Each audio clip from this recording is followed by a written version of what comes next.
আরও একবার দায়িত্ব নিতে ব্যর্থ ব্যাটাররা, সঙ্গে হারের পেছনে নিজেকেও দায়ী করছেন মেহেদী হাসান মিরাজ। মোমেন্টাম বজায় থাকেনি বড় পার্টনারশিপ গড়ার ক্ষেত্রে, আর শর্ট সিলেকশন নিয়ে প্রশ্ন উঠলেও তাতে তানজিদ শান্তদের অভয় দিয়েছেন অধিনায়ক। ৩ ম্যাচের প্রতিটায় অল আউট হয়েছে বাংলাদেশ, খেলতে পারেনি পুরো ৫০ ওভার।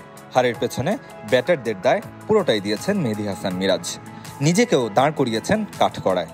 আমরা যদি প্রপার ব্যাটিং করতে পারতাম তাহলে আমাদের জন্য ভালো হতো, এটা নিয়ে আমরা কথা বলেছি। যেহেতু আমাদের মিডল যে ব্যাটসম্যানগুলো আছে তাদের রেসপন্সিবিলিটিও অনেক বেশি, তারা এই জিনিসগুলো খেলতে পারেনি। আমি নিজেও অনেক বল খেলতে পারিনি, তাহলে আরও জিনিসটা বেটার হতো। তৃতীয় ওয়ানডেতে বাংলাদেশের সর্বোচ্চ রানের পার্টনারশিপ ৪৩ রানের, আর পুরো সিরিজ মিলিয়ে সংখ্যাটা মাত্র ৭১। অথচ একটা ভালো জুটি বদলে দিতে পারত মোমেন্টাম। সরল স্বীকারোক্তি মেহেদী মিরাজের, সেখানেও আছে গলদ। পার্টনারশিপ করতে গেলে অনেক সময় আপনার মোমেন্টামটা দরকার, এবং দুইটা পার্টনারেরই কিন্তু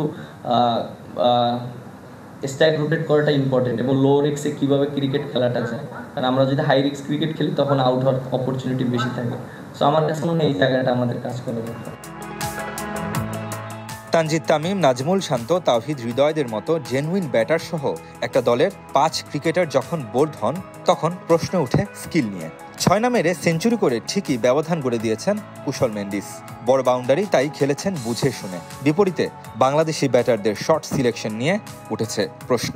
যে যেরকম ক্রিকেট খেলতে পছন্দ করে, এখন আমি হয়তো উপরতে খেলতে পছন্দ করি, আমাদের টপ অর্ডার ব্যাটসম্যান যারা দেখেন ওরা কিন্তু রিস্ক নিয়ে খেলতে পছন্দ করে এবং বাউন্ডারি মারতে পছন্দ করে। সো ওটাকে যদি আমি সাপোর্ট না করে ওদেরকে আটকিয়ে দিই তাহলে আমাদের টিমের জন্য একটু ডিফিকাল্ট।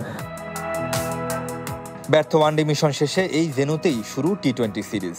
ফরম্যাটের ভিন্নতায় নিজেদের কতটা গুছিয়ে নিতে পারবে বাংলাদেশ দল? Redwan Shoaib, channel 24, candy, Sri Lanka.